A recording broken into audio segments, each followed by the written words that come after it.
খাদ্যে স্বয়ংসম্পূর্ণতা ও কৃষিতে বিপ্লব ঘটাতে ১৯৭৭ সালে খাল খনন কর্মসূচি চালু করেছিলেন শহীদ রাষ্ট্রপতি জিয়াউর রহমান। গ্রামীণ জনপদের মানুষকে সম্পৃক্ত করে এই প্রকল্প সফল করেন তিনি। বর্ষাকালে অতিরিক্ত পানি ধরে রাখা, শুষ্ক মৌসুমে কৃষিতে সেচের কাজে ব্যবহার করা হতো সেই পানি। ফলে বন্যা ও খরা নিয়ন্ত্রণের পাশাপাশি খাদ্যে স্বয়ংসম্পূর্ণতা হয় দেশ।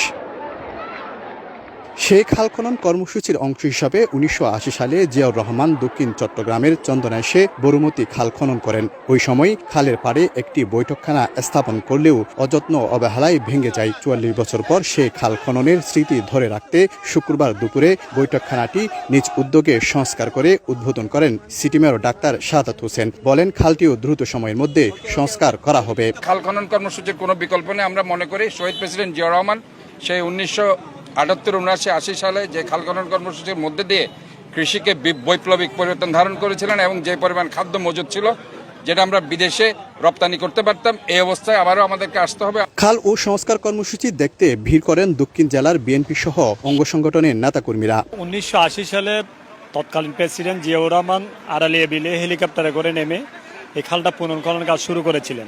১৯৭৭ থেকে ৮০ সাল পর্যন্ত ২৭৯টি প্রকল্পের মাধ্যমে প্রায় ১৫০০ খাল খনন করা হয়, যার দৈর্ঘ্য ছিল প্রায় ৩৬৩৬ মাইল। এর মাধ্যমে লক্ষাধিক একর জমিকে সেচের আওতায় আনা হয়েছিল।